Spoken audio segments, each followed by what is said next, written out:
Mga sikretong lagusan at mga kwarto sa basement, ilan lang yan sa nadiskubre ng mga pulis sa paghalughog sa compound ng Kingdom of Jesus Christ. Gumamit na ng mga dagdag na equipment ang mga otoridad para matrace kung nandoon ba si Pastor Apollo Kibuloy. May report si June Veneracion.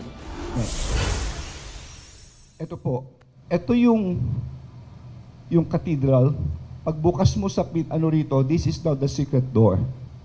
At dito ka ngayon papasok. Ang lagusang tinutukoy ni DILG Secretary Benhur Abalos. Tumbok daw ang kwarto ni Kingdom of Jesus Christ founder Pastor Apollo Kibuloy. May magagarang silid at basement.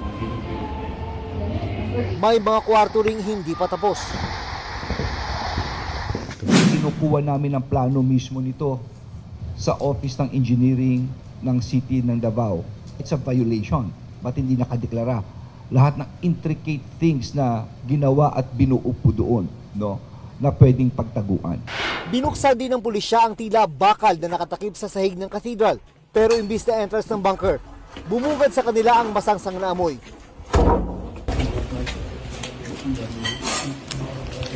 Based dun sa nadidetect ng device ng heartbeat, masasabi na merong underground facility. The issuance of the TPO was precisely done to eliminate PNP's restriction and control of the premises. Their presence here. Kasi sa tingin po namin, na-serve na yung warrant of arrest. Wala si Pastor Apollo Kibuloy po dito.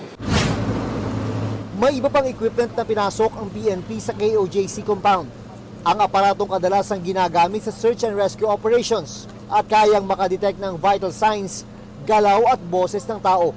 Inalmahan ng KOJC members ang malaking asul na kahong hindi raw idinaan sa security x-ray, pati ang metal detector. Kung tao hinahanap mo, bakit metal detector? Pagka gold na hinahanap dito. Dumating na rin ang long-range acoustic device na naglalabas ng malakas na tunog na dinig kahit nasa malayong lugar.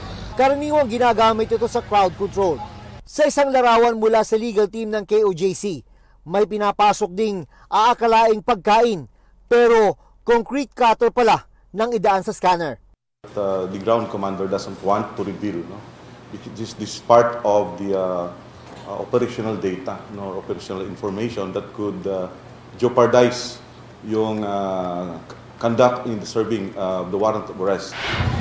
Dumating na rin sa Davao City ang karagdagang pulis na tutulong sa Civil Disturbance Management.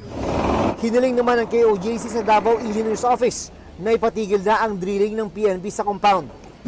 Pinalawig naman ng Court of Appeals ang freeze order para sa mga bank account, sasakyan at ari-arian ni Kibuloy at iba pang akusado.